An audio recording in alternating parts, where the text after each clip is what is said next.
Kumaha atuh damang?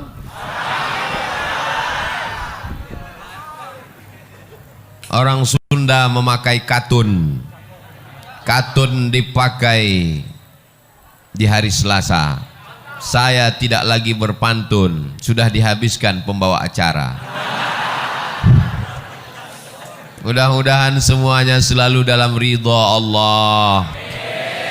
Apapun jabatan kita, apapun profesi kita, apapun pekerjaan kita, yang dicari adalah ridha Allah. Karena kalau dicari ridha manusia, ghayatun la tudrak. Keinginan manusia itu sesuatu yang tidak bisa kita dapatkan. Ustadz pakai peci, jamaahnya mau ustadz pakai sorban. Ustadz pakai batik, jamaahnya mau ustadz pakai jubah. Makanya mengikut orang kita akan pusing sendiri. Yang penting kita sesuai ajaran Islam, menutup aurat, mengikut sunnah Nabi Muhammad sallallahu alaihi wasallam. Yang udah pakai batik bagus, yang pakai jubah bagus, yang pakai peci bagus, yang pakai sorban sunnah. Jangan kelahi. Kalau antara yang pakai batik dengan pakai jubah kelahi, yang ketawa yang nggak pakai celana.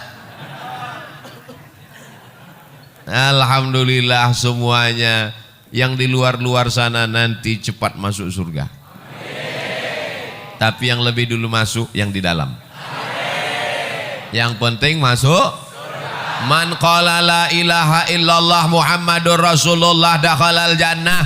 Siapa yang mengucapkan la ilaha illallah Muhammadur Rasulullah pasti masuk surga. Amin. Semua ini pasti masuk surga. Amin.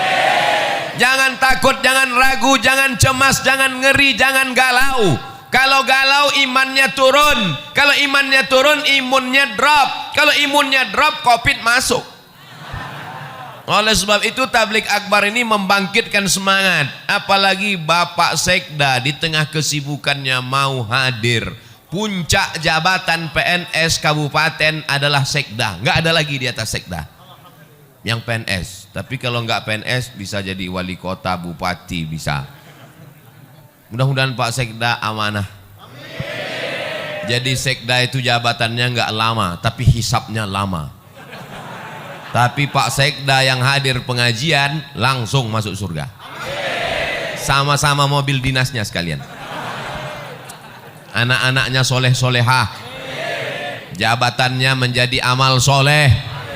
Ada orang yang masuk surga karena sholat sunat, tahiyatul masjid, qabliyah ba'diyah, sholat tahajud, sholat witir, masuk surga dari pintu babus sholat. Mudah-mudahan ada di antara kita yang masuk surga dari babus sholat. Ada yang masuk surga dari zakat, wakaf, infak, sedekah, hartanya habis menolong agama Allah, masuk surga dari babus sedekah. Tapi ada orang masuk surga dari pintu yang mana saja, silakan. Siapa itu? Pak Sekda. Loh, kok bisa? Dia bisa masuk dari pintu babus sholah. Kenapa? Karena dia membantu surau langgar dan musola masjid-masjid dengan tanda tangannya. Dia bisa masuk dari pintu babus sedekah. Kenapa? Karena dia bisa dengan kekuasaannya, mumpung kekuasaan masih ada dalam genggaman tangan, pakai untuk menolong agama Allah. Betul? Ini kadang saya setelah tausiah baru datang orang menjumpai saya. Ustadz Somad, apa yang bisa kita lakukan untuk Islam? Bapak kerja apa sekarang? Baru pensiun kemarin. Baca Yasin aja lah Pak. Kemarin waktu ada jabatan kemana aja? Waktu tanda tangan masih laku, kenapa nggak ikut pengajian? Maka kebahagiaan saya hari ini adalah hadir tokoh-tokoh masyarakat. Sekarang banyak penokoh, penipu. Tapi hari ini yang hadir adalah tokoh-tokoh kita. Bapak Taufik, Bapak Sekda, sahabat-sahabat dari Al-Mumtaz. Ada pula saya lihat baju FKPPI, ada FPI, macam-macam seragamnya. Ada polisi sebelah kiri, ada tentara sebelah kanan, ada PM yang mengawal di depan. Katanya Tasikmalaya itu macet, enggak ada macet. Ternyata ada poreder di depan. Mudah-mudahan Allah mengampunkan segala silap salah kami. Mungkin ada yang tadi terlambat, ada yang tadi terlalu cepat, ada yang berdiri tadi nggak duduk-duduk, ada yang nahan kencing. Ampunkan silap salah Abdul Somad yang membuat orang tertunda-tunda, tertanti-tanti, tertunggu-tunggu. Tapi insya Allah setiap tetes peluh keringat hari ini dibalas Allah kebaikan-kebaikan. Man kharaja fi talabil ilmi, siapa yang keluar rumah dengan niat menuntut ilmu, fahuwa fi sabilillah, maka dia sama seperti orang berjihad fi sabilillah hatta yarji'a, sampai dia pulang ke rumah. Maafkan saya Kiai, maafkan saya Ajengan, maafkan saya Tuan Guru. Abdul Somad tidak sopan, mungkin kurang adab. Ustaz Somad nanti kalau ceramah di bumi Pasundan, di bumi Sunda, tolong suaranya jangan keras-keras. Mereka bukan seperti orang Sumatera. Di Sumatera itu ceramah keras karena banyak gunung, angin kencang. Di Sunda harus pelan-pelan. Jamaah sekalian, saudara yang dimuliakan Allah Subhanahu wa taala, mau Sumatera, mau Jawa Barat, mau Riau, mau Tasikmalaya, yang penting sama-sama asyhadu alla ilaha illallah wa asyhadu anna Muhammadan. Nabi tegak di atas mimbar, lalu Nabi melihat ke bawah, kata Nabi, aku melihat haud. Haud artinya telaga. Nanti ada yang minum dari telaga ini di padang mahsyar. Telaga itu bernama Al-Kautsar. Inna a'tainakal. Siapa yang minum dari situ ya Rasulullah? Yang minum dari telaga Al-Kautsar itu adalah ikhwani. Ikhwani, kami ya Rasulullah, antum ashabi, kalian sahabat-sahabatku. Melihat aku, makan denganku, perang denganku, tapi mereka adalah ikhwani, mereka saudaraku. Siapa mereka ya Rasulullah? Amanu bi walam yarawni, mereka percaya kepada aku, mereka beriman kepada aku, padahal mereka tidak pernah melihat aku. Mereka ada di Kabupaten Tasikmalaya. Ada yang pernah melihat Nabi? Nabi palsu? Kita tidak pernah melihat Nabi. Tapi kenapa mereka datang kemari? Mereka datang ke sini karena cinta kepada Nabi Muhammad sallallahu alaihi wasallam. Walaupun nggak pernah melihatnya, walaupun nggak pernah perang dengannya, walaupun nggak pernah makan dengannya, kita akan bersama dengan dia. Dia yang berjanji, almar'u ma'a man ahab.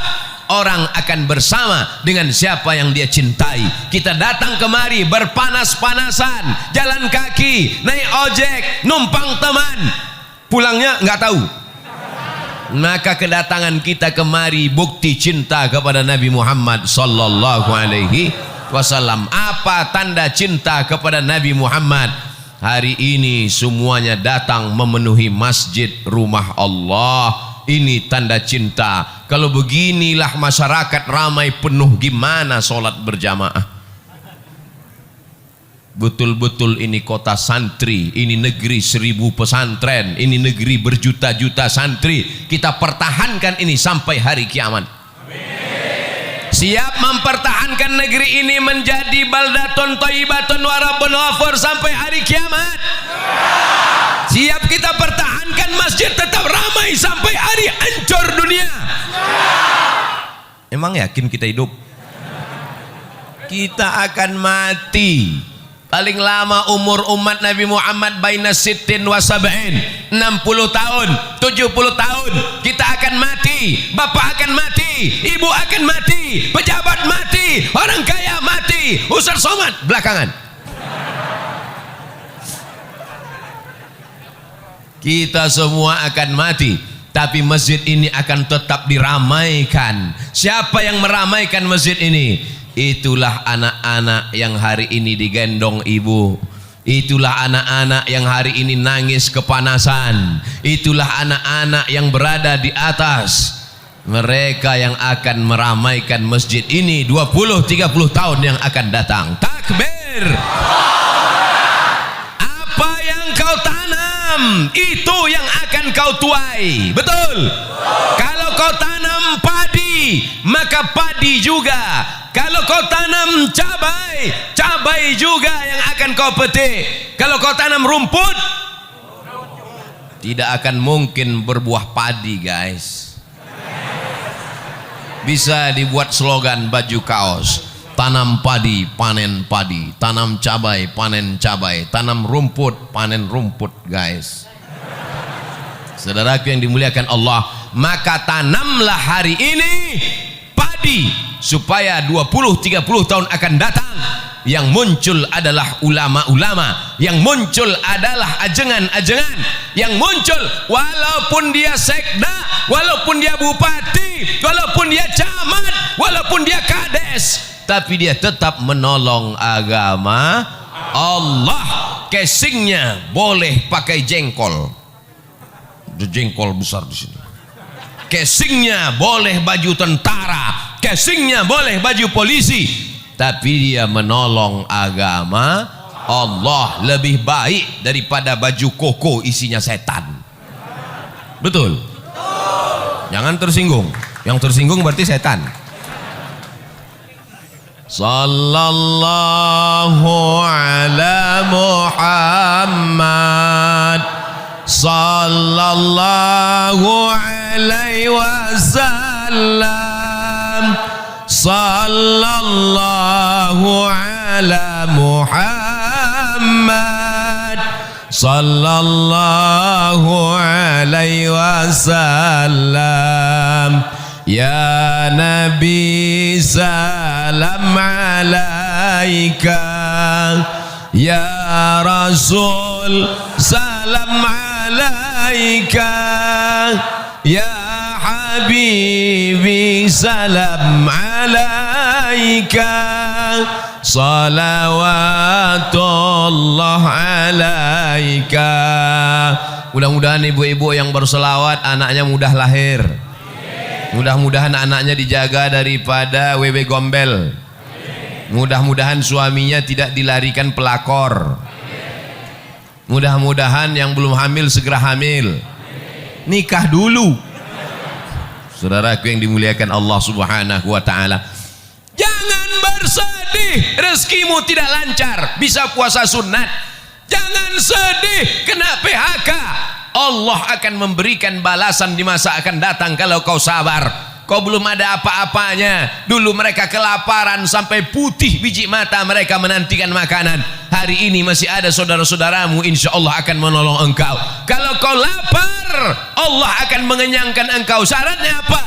Banyak-banyak beribadah. Falyabudu rabbahadzal bait. Banyak-banyak beribadah kepada Allah. Kalau kau banyak beribadah kepada Allah, apa balasannya? At'amahum min ju'. Kalau kau lapar, Allah akan membuat kau kenyang. Kalau kau takut, kalau kau cemas, kalau kau galau, kalau kau ngeri, wa amanahum. Banyak-banyak baca itu. Li'ilafi Quraisy إيلافهم رحلة الشتاء والصيف فليعبدوا رب هذا البيت الذي أطعمهم من جوع وآمنهم من خوف. Tidak ada kunci menjalani hidup kecuali banyak ibadah. Apakah orang-orang kaya yang rumahnya besar, yang mobilnya mewah itu tenang? Belum tentu. Berapa banyak orang kaya, rumahnya besar, mobilnya mewah, kekayaannya 50 miliar, utangnya 150. Hidup dikelilingi utang. Di rumah itu semuanya utang. Mobil utang. Satu-satunya yang gak utang cuman istrinya. Waktu akad nikah aku terima dengan mahar sebentuk cincin emas tunai. Oleh sebab itu maka kenikmatan yang besar adalah ketika hati kita masih diisi iman dan Islam, la ilaha illallah. Makanya ketika anak kita lahir, itu yang kita bisikan ke telinganya, asyhadu an la ilaha illallah,